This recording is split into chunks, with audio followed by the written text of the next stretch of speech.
Welcome back दोस्तों। आज के इस वीडियो में हम लोग बात करने वाले हैं विटामिन्स के बारे में। विटामिन्स, उनके रासायनिक नाम, उनसे होने वाले रोग, विटामिन्स के स्रोत और जितने भी ऑब्जेक्टिव क्वेश्चंस हैं इन सब के बारे में हम लोग आज डिस्कस करने वाले हैं। देखिए, पहला विटामिन है विटामिन ए। इनका रासायनिक नाम हो गया रेटिनॉल। ठीक है, रेटिनॉल इसका रासायनिक नाम हो गया। विटामिन ए का रासायनिक नाम क्या हो गया? रेटिनॉल। क्लियर है। और इनकी कमी से रतौंधी नाम का बीमारी होता है। रतौंधी नाम का बीमारी, कौन सा ऑर्गन डैमेज होता है विटामिन ए की कमी से? तो हमारा आइस जो है वो अधिकतर डैमेज होता है। मायोपिया, हाइपर मायोपिया, जीरोप्थेमिया, ठीक है। और जैसे कि अबिंदुकता वगैरह हो गया। और जितनी भी आइस प्रॉब्लम है, मोतियाबिंद वगैरह, ये सब का सब आपके विटामिन ए की कमी से होता है। स्रोत अगर देखा जाए तो गाजर, दूध, अंडा, फल, ठीक है, ये सब का सब विटामिन ए का मुख्य स्रोत है। अगर विटामिन बी कॉम्प्लेक्स के बारे में देखा जाए, जिसमें से विटामिन बी1, जिसका रासायनिक नाम हो गया थायमिन। विटामिन बी1 का रासायनिक नाम क्या हुआ? थायमिन। और विटामिन बी1 की कमी से बेरी नाम का रोग होता है। विटामिन बी1 की कमी से बेरी नामक रोग होता है। और इनके अगर स्रोत के बारे में देखा जाए तो मूंगफली, आलू और जितनी भी सब्जियां हैं, ये इसका मेन सोर्स हो गया विटामिन बी1 का। नेक्स्ट है विटामिन बी2। विटामिन बी2 का रासायनिक नाम याद कीजिएगा, राइबोफ्लेविन। ठीक है, इनको अपनी नोटबुक में अच्छे से नोट डाउन करना, क्योंकि मस्ट इम्पोर्टेंट ये टॉपिक होने वाला। प्रत्येक एग्ज़ाम में 1 नंबर फिक्स कर लीजिएगा, क्योंकि हर एक एग्ज़ाम में इससे रिलेटेड, विटामिन से रिलेटेड क्वेश्चन पूछा जाता है। तो विटामिन बी2 का साइंटिफिक नेम क्या हो गया? राइबोफ्लेविन। इनकी कमी से क्या होता है रोग? त्वचा का फटना और आँखों का रोग होता है। ठीक है, त्वचा का फटना ये विटामिन बी2 की कमी से होने वाले रोग है। राइबोफ्लेविन इसका साइंटिफिक नाम हो गया। स्रोत अगर देखा जाए तो अंडा, दूध और हरी सब्जियां इनके स्रोत हो गया। विटामिन बी3 देखा जाए तो इनका रासायनिक नाम हो गया आपका पेंटोथेनिक अम्ल। ठीक है, पेंटोथेनिक अम्ल विटामिन बी3 का रासायनिक नाम हो गया। क्लियर है। नेक्स्ट है कमी से होने वाले रोग, पैरों में जलन और बाल का सफ़ेद होना। पैरों में जलन तथा बाल का सफ़ेद होना, इसका स्रोत देखा जाए तो मांस, दूध, टमाटर और फिर मूंगफली। ठीक है, मांस, दूध, टमाटर और मूंगफली इसका क्या हो जाएगा? स्रोत हो जाएगा। विटामिन बी5 तो निकोटिनेमाइड, ठीक है, या फिर नियासिन हो गया। कमी से होने वाला रोग क्या हो गया कि मासिक विकार या फिर प्लेग्रा रोग। स्रोत इसका क्या है? मांस, मूंगफली और फिर हो गया आपका आलू। ठीक है, इनका स्रोत। नेक्स्ट है आपका विटामिन बी6। इसका रासायनिक नाम क्या हो गया? पायरिडॉक्सिन। ठीक है, पायरिडॉक्सिन इसका रासायनिक नाम। कमी से होने वाला रोग हो गया आपका एनीमिया, त्वचा रोग। और स्रोत देखा जाए तो दूध, मांस और फिर सब्जियां। ठीक है, दूध, मांस या फिर सब्जियां इसका हो जाएगा स्रोत। विटामिन बी7, जिसको विटामिन एच के नाम से भी जाना जाता है, यहाँ से क्वेश्चन पूछ सकता है कि विटामिन बी7 या फिर को किस नाम से जाना जाता है? तो विटामिन एच। बायोटीन इसका हो गया आपका साइंटिफिक नेम। बालों का गिरना और चर्म रोग, ये आपका विटामिन बी7 का से कमी से होने वाले रोग है। यीस्ट, गेहूँ और अंडा इसका हो गया स्रोत। और नेक्स्ट देखा जाए विटामिन बी12।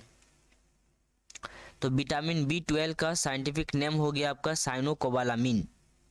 ठीक है, साइनोकोबालामिन। कमी से होने वाला रोग होगा आपका एनीमिया, पांडु रोग। और इनके स्रोत देखा जाए तो मांस, कलेजी और फिर दूध। तो इतना सारा आपका विटामिन बी कॉम्प्लेक्स का फॉर्मेट है। ठीक है, विटामिन बी1, बी2, इस प्रकार से जितने भी बी12 तक है, ये सब का सब विटामिन बी का ही फॉर्मेट है। अब बात कर लेते हैं विटामिन सी के बारे में। देखिए, विटामिन सी का रासायनिक नाम हो गया स्कारबिक एसिड।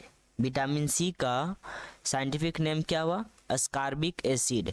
एसिड नाम से ही आप लोगों को पता चलता होगा कि इनके जितने भी स्रोत है, वो स्रोत जो है स्वाद में खट्टा होगा।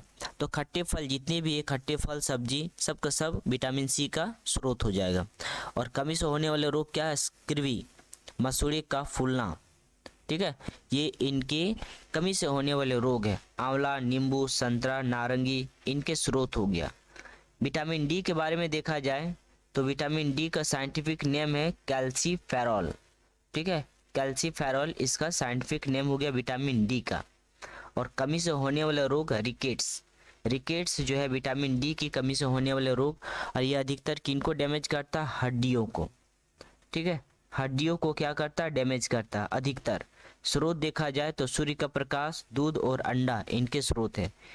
विटामिन ई की कमी से, विटामिन ई का साइंटिफिक नेम देखा जाए तो टोकोफेरॉल इसका साइंटिफिक नेम हुआ। विटामिन ई का साइंटिफिक नेम क्या है? टोकोफेरॉल। और विटामिन ई की कमी से होने वाला रोग क्या है? जनन शक्ति का कम होना। ठीक है, जनन शक्ति का कम होना विटामिन ई का साइंटिफिक नेम हो गया। स्रोत देखा जाए तो हरी सब्जी, मक्खन और फिर दूध। ठीक है, हरी सब्जी, मक्खन और दूध जो है इनका स्रोत हुआ विटामिन ई का। ठीक है, और विटामिन के देखा जाए तो विटामिन के का साइंटिफिक नेम होगा आपका फिलोक्विनोन। विटामिन के का साइंटिफिक नेम क्या है? फिलोक्विनोन। ठीक है, फिलोक्विनोन इसका राइट आंसर। कमी से होने वाले रोग क्या है? रक्त का थक्का ना बनना। ठीक है, कमी से होने वाले रोग हुआ रक्त का थक्का ना बनना। और स्रोत टमाटर, हरी सब्जियां और फिर आपका जो है मिल्क जो है वो इनके स्रोत हो गया। क्लियर है? तो कमी से होने वाला रोग रक्त का थक्का ना बनना, और स्रोत देखा जाए तो टमाटर, हरी सब्जी और दूध। चलिए अब इससे रिलेटेड हम लोग प्रश्न को देखते हैं। तो बताइए कि विटामिन बी की कमी से कौन सा रोग होता है? तो बेरी नामक रोग होता है। अभी जस्ट इसको डिस्कस किए थे।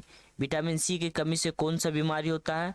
तो स्क्रीवीज का राइट आंसर होगा, जो कि मसूड़े में जलन होता है, मसूड़े का फूल जाना। ठीक है, दूध में कौन सा विटामिन नहीं पाया जाता है? तो एक्चुअल में विटामिन सी नहीं पाया जाता। विटामिन सी हर एक खट्टे पदार्थों में पाया जाता है। तो और दूध खट्टा नहीं होता है, इसीलिए दूध में विटामिन सी छोड़ करके बाद बाकी सभी विटामिन पाया जाता है। अगला क्वेश्चन कि विटामिन डी के कमी से कौन सा रोग होता है? तो रिकेट्स नाम का रोग होता है। अभी डिस्कस किए, रिकेट्स नाम का बीमारी होता है जो कि हड्डियों से रिलेटेड है, हड्डी कमजोर हो जाता है। किस विटामिन की कमी से खून का थक्का नहीं जमता है? तो विटामिन के इसका राइट आंसर होगा। क्लियर है? और एक आपका है विटामिन ई। तो विटामिन ई के बारे में अगर देखा जाए, विटामिन ई के बारे में तो ये नरपुंसकता के लिए होता है, रिप्रोडक्शन से रिलेटेड है। ठीक है, जिसके बॉडी में विटामिन ई की कमी होता है उनको जो है, सबसे पहले तो विटामिन ई को ब्यूटी विटामिन भी कहेंगे। ठीक है ना, और ये आपका रिप्रोडक्शन से भी रिलेटेड है, तो ब्यूटी विटामिन के भी नाम से जाना जाता है विटामिन ई को। और रिप्रोडक्शन से रिलेटेड भी ये होता है। विटामिन के आपका हो गया रक्त का थक्का ना जमना। चलिए नेक्स्ट अगर देखा जाए तो विटामिन ई की कमी से कौन सा रोग होता है? तो बांझपन। ठीक है, इन्हीं को बोले थे रिप्रोडक्शन से रिलेटेड होता है, बांझपन का बेबी नहीं होता है। नेक्स्ट विटामिन सी का रासायनिक नाम बताइए। तो स्कार्बिक अम्ल हो जाएगा, स्कार्बिक एसिड विटामिन सी का रासायनिक नाम। चलिए वसा में घुलनशील विटामिन कौन सा है? ए और ई। विटामिन ए और ई जो है वो वसा में घुलनशील। देखिए अगर याद कीजिएगा, वसा में और पानी में विटामिन को हम लोग दो भागों में बांटेंगे। एक हो गया आपका पानी में घुलनशील विटामिन, एक हो गया फैट यानी वसा में घुलनशील विटामिन। तो याद रखिएगा पानी में के ई डी ए, कीड़ा से याद कीजिएगा। ठीक है, के ई डी ए, ये चारों का चारों विटामिन पानी में घुलता है। बचा आपका बी और सी। ठीक है, बी और सी ये आपका वसा में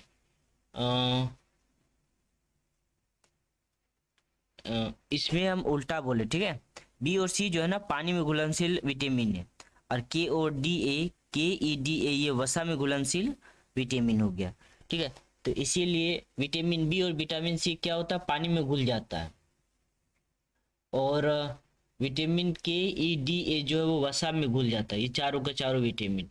तो इसीलिए तो बोला जाता है कि जो नींबू वगैरह टमाटर वगैरह होता है उसको काटने के बाद नहीं धोना चाहिए, क्योंकि काटने के बाद अगर धोएंगे तो पानी में क्लियरली उसका विटामिन घुल जाता है।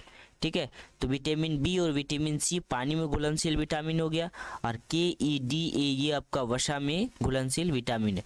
तो वसा में घुलनशील विटामिन कौन सी है, तो ये आप बोल सकते हैं के ई डी ए। तो यहाँ पर ए और ई बोला, के और डी भी आप लोग को याद रख लेना है ना, कीड़ा से याद रखिएगा। चलिए नेक्स्ट हम लोग बात कर लेते हैं कि साधारण नमक का साइंटिफिक नेम क्या है। तो NaCl यानी कि सोडियम क्लोराइड। क्लियर है, साधारण नमक का रासायनिक नाम सोडियम क्लोराइड। हंसने वाले गैस का रासायनिक नाम नाइट्रस ऑक्साइड N2O। ठीक है, N2O इसका फॉर्मूला हो जाएगा, नाइट्रस ऑक्साइड इसका नाम है। हंसने वाले गैस जिसको लाफिंग गैस के भी नाम से जाना जाता है। ध्वन सोडा का रासायनिक नाम क्या हुआ, तो सोडियम कार्बोनेट, ये ध्वन सोडा का रासायनिक नाम। और पीतल किन दो धातुओं से के मिश्रण से बनता है, तो बताइए, तांबा और जस्ता। तांबा और जस्ता को अगर आपस में मिलाएंगे तो पीतल का निर्माण करता है। क्लियर है, तो पीतल तांबा और जस्ता धातु के मिश्रण से मिलकर के बना होता है। नेक्स्ट है कैल्सीफेरॉल किस विटामिन का रासायनिक नाम है। देखो कैल्शियम हड्डी से रिलेटेड है, तो विटामिन डी कैल्शियम हड्डी से रिलेटेड होता है, तो इसीलिए कैल्सीफेरॉल विटामिन डी को रिलेटेड कीजिएगा, या फिर डायरेक्ट आप लोग याद कर लीजिएगा कि कैल्सीफेरॉल जो है वो विटामिन डी का रासायनिक नाम है। नेत्रदान में नेत्र के किस भाग को दान दिया जाता है, तो देखिए नेत्र जो होता है, जैसे कि ये आपका हो गया आइस, ह्यूमन आइस। ठीक है, तो इसका जो ऊपर वाला जो भाग होता है इसको कॉर्निया कहा जाता है। तो डॉक्टर क्या कहता है, आइस का जो ऊपर वाला भाग होता है कॉर्निया, इसी को निकालता है, पूरे आँख को नहीं निकालता है। तो क्या करता है, इसका आंसर हो जाएगा कि दान जो देता है वो कॉर्निया भाग, आँख का जो कॉर्निया भाग होता है उनको दान देता है। अगला क्वेश्चन बताइए कि किस विटामिन को कोबाल्ट कहा जाता है, तो कोबाल्ट विटामिन B12। ठीक है ना, साइनो कोबाल्ट, कोबालामीन करके कुछ है, तो कोबाल्ट वर्ड आता है ना, विटामिन B12 का साइंटिफिक नेम हो जाएगा, उसमें कोबाल्ट भी पाया जाता है। नेक्स्ट अगर देखा जाए तो कोशिका का पावर हाउस किसे कहा जाता है, तो माइटोकॉन्ड्रिया को कोशिका का पावर हाउस कहा जाता है, क्योंकि इसमें ATP के फॉर्म में एनर्जी स्टोर होता है। अब ATP बनता क्या है और ATP का फुल फॉर्म क्या होता है। ATP का फुल फॉर्म होता है एडिनोसिन ट्राइफॉस्फेट। ATP बनता क्या है, कैसे है, तो जब हम लोग खाना खाते हैं तो पेट में पाचन होता है, स्मॉल इंटेस्टाइन में उसका अवशोषण किया जाता है, किस फॉर्म में, ग्लूकोज के फॉर्म में। तो ग्लूकोज का फॉर्मूला क्या होता है, ग्लूकोज का फॉर्मूला होता है C6H12O6। और जब हम लोग सांस लेते हैं तो ऑक्सीजन जाता है हमारे ब्लड वेसल्स में, ये दोनों रिएक्शन करता है, तो रिएक्शन करने के बाद बहुत अधिक मात्रा में ATP बनाता है। क्लियर है, कार्बन डाइऑक्साइड बनाता है और फिर वाटर बनाता है। तो वाटर तो हमारी किडनी के जरिए फिल्टर कर लिया जाता है या फिर ब्लड के कंसंट्रेशन को मैनेजमेंट करता है। कार्बन डाइऑक्साइड वापस से फेफड़ा के जरिए हमारे नाकों से बाहर आ जाता है, और यही जो ATP है एनर्जी का जो फॉर्मेट है वो सेल के माइटोकॉन्ड्रिया में जाकर के स्टोर हो जाता है। और ये ATP क्या होता है, एनर्जी का एक स्रोत होता है, इसीलिए power house of the cell mitochondria को कहा जाता है। अगला क्वेश्चन देखिए कि लाल रक्त कणिकाओं का निर्माण हमारे शरीर के किस भाग में होता है, तो हड्डी है, हड्डी के अंदर में पाया जाता है बोन मेरो। ठीक है ना, इन्हीं बोन मेरो से रेड ब्लड कार्पोसल्स या फिर वाइट ब्लड कार्पोसल्स या फिर प्लेटलेट्स का निर्माण होता है। तो हमारे खून का जो बनना होता है वो हमारे हड्डियों के अंदर जो अस्थि मज्जा होता है, बोन मेरो होता है, वहाँ पर बनता है। अगला क्वेश्चन देखिए कि राष्ट्रीय विज्ञान दिवस कब मनाया जाता है, इंपॉर्टेंट क्वेश्चन है। तो 28 फरवरी को मनाया जाता है राष्ट्रीय विज्ञान दिवस। 28 फरवरी इसका राइट आंसर हो जाएगा। देखिए अगला क्वेश्चन है आपका कि ब्लड प्रेशर मापने के लिए किस यंत्र का प्रयोग किया जाता है, तो स्फेग्नोमैनोमीटर इसका राइट आंसर हो जाएगा।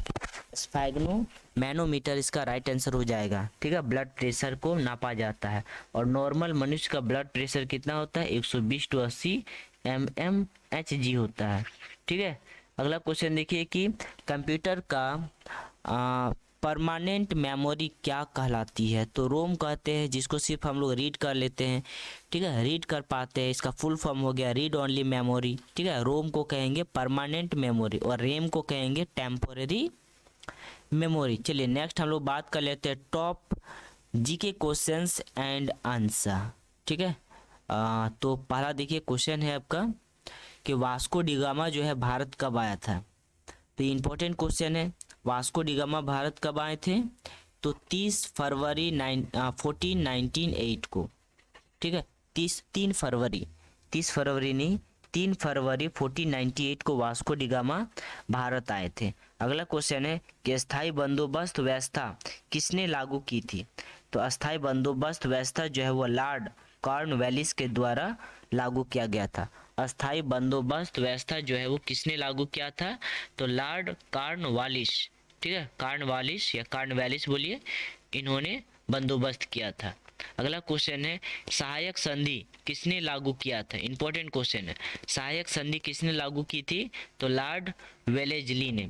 लॉर्ड वेलेजली इसका राइट आंसर हो जाएगा, जो कि सहायक संधि लागू किया था, Lord Wellesley. Next, Ramakrishna mission की स्थापना किसने की थी। रामकृष्ण मिशन की स्थापना किसने की थी, तो इसका राइट आंसर हो जाएगा आपका स्वामी विवेकानंद ने रामकृष्ण मिशन की स्थापना की थी। क्वेश्चन नंबर, अच्छा नेक्स्ट क्वेश्चन अगर देखा जाए तो किस स्वतंत्रता सेनानी को भारत के औपनिवेशिक राजदूत के रूप में जाना जाता है, तो इसका राइट आंसर हो जाएगा आपका दादा भाई नौरोजी। क्लियर है, दादा भाई नौरोजी किस स्वतंत्रता सेनानी को भारत के अनौपचारिक राजदूत, ठीक है, अनौपचारिक राजदूत के रूप में जाना जाता है, तो दादा भाई नौरोजी इसका राइट आंसर हो जाएगा। हर एक क्वेश्चन इंपॉर्टेंट है, इसीलिए आप लोग नोटबुक में नोट डाउन करते चलिए। देखिए अगला क्वेश्चन है कि आज़ाद हिंद रेडियो सेवा किस वर्ष शुरू की गई थी, तो 1942 में। 1942 में आज़ाद हिंद रेडियो सेवा शुरू की गई थी। नेक्स्ट क्वेश्चन है नेताजी सुभाष चंद्र बोस संग्रहालय कहाँ स्थित है, तो न्यू दिल्ली में इसका हेडक्वार्टर या फिर स्थापना है, इसका संग्रहालय है, ठीक है। नेताजी सुभाष चंद्र बोस संग्रहालय कहाँ पर है, तो न्यू दिल्ली में। नेक्स्ट क्वेश्चन है नमक का रासायनिक नाम, अभी जस्ट डिस्कस किए थे, सोडियम क्लोराइड, NaCl इसका राइट आंसर हो जाएगा, सोडियम क्लोराइड नमक का रासायनिक नाम। चलिए नेक्स्ट देखा जाए तो अगला क्वेश्चन है कि भारतीय पशु चिकित्सा अनुसंधान कहाँ स्थित है। भारतीय पशु चिकित्सा अनुसंधान कहाँ स्थित है, तो बरेली इसका राइट आंसर हो जाएगा, बरेली। नेक्स्ट क्वेश्चन है कि लाल क्रांति किससे संबंधित है, कमेंट कीजिए। लाल क्रांति जो है वो किनसे संबंधित है, लाल क्रांति किनसे संबंधित है, तो इसका राइट आंसर हो जाएगा मांस उत्पादन से रिलेटेड होता है आपका लाल क्रांति। आप लोग कमेंट बॉक्स में कमेंट कीजिए कि ग्रीन रिवॉल्यूशन, हरी क्रांति जो है वो किनसे रिलेटेड है, ठीक है। एक है अगला क्वेश्चन पीली क्रांति, ठीक है ना, पीली क्रांति किससे रिलेटेड है, और फिर गुलाबी क्रांति। इस सब जितना भी है क्रांति सब याद कर लीजिएगा, गुलाबी क्रांति। ये 3 क्वेश्चन आप लोग को कमेंट करना है। चलिए मिलते हैं नेक्स्ट क्लास, थैंक यू।